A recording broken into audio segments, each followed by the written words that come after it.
Hello everyone, welcome to my YouTube channel. Let's discuss international copyright agreements, conventions and treaties. If you remember the previous chapter, we discussed about the patents, and internationally if you want to file a patent, then you have to go for some treaties, conventions, or maybe like PCT we discussed, you remember, patent cooperation treaties. So these all kind of some agreements will be there, some conventions or treaties will be there.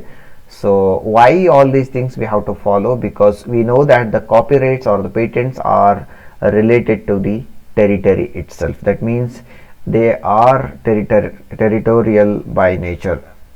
That means in India, if I have hold a patent or a copyright, I cannot go and claim the same copyright in other countries. So other country person can actually copy my work, and without any restriction he can do that. That to avoid this problem, what they usually do, they go for these conventions, treaties and copyright agreements. For example, when the movie, especially the I'll take an example of the big stars of Bollywood like SRK or maybe Amir Khan. These stars has got a lot of fans in neighboring countries, maybe like take for example Sri Lanka, Pakistan, or the Bangladesh, or maybe China also. Okay, so all of you know that Dangal has made a lot of money in China than the India.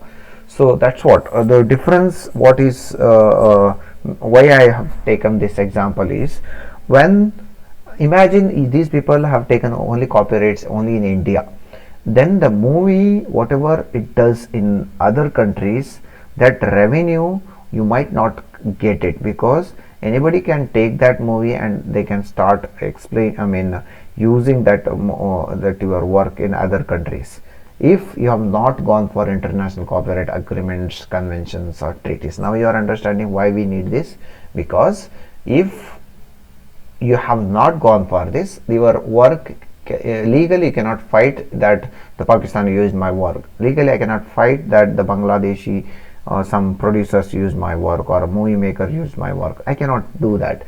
That's why we will have some agreements, some treaties. Usually every country you can't go and claim your copyrights, patents, all these things. That's why we are having these conventions and treaties, where all under these conventions, almost more than 100 or 50 countries will be a member of these conventions, and you have to just file a copyright there in that office itself. Only one application in one center can get you all the countries which are involved under that particular or a member of that particular conventions or the treaties.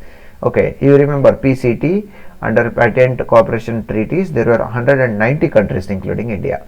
Similarly, India is also a member of many conventions that we will discuss in this class. Okay, so you understood about the concept. So any creative work is not protected and enforced automatically worldwide, because copyright laws are territorial by the nature. So automatically they cannot legally they cannot consider it as a legal offense. Again, you have to start with your proof, then you have to go there, you have to fight, you have to file a case, lawsuit, all those things you have to do, a big drama you have to do.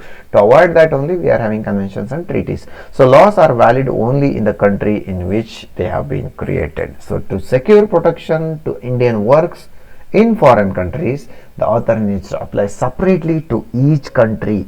So or separately applying in each country is a big headache. So you can go for through a dedicated international conventions on copyright and as well as neighboring related rights provided in the country, is if you provided your country has to be a member of those conventions. For example, India is a member of all these following conventions, which are actually highly useful for almost all the literacy related, movie related work, or photography or audio related work will come into picture. So Berne Convention for the protection of literacy and artistic work in 1986, it's a member of that, so that whoever the member of this particular WIPO, they can go for it. Next we are having then Universal Copyright Convention, so that is in 1957. Next, Rome Convention for the protection of performers, producers of phonograms, broadcasting organizations, and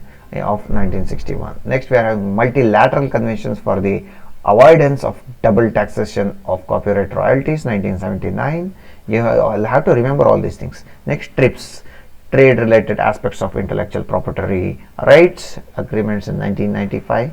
So all these things are the different conventions where India is a member of all these things.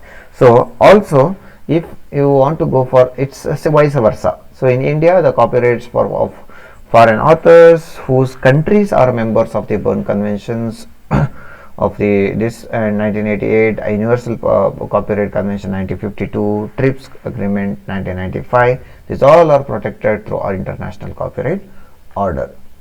Okay, next topic, we are having interesting copyright cases that we will discuss in the next class.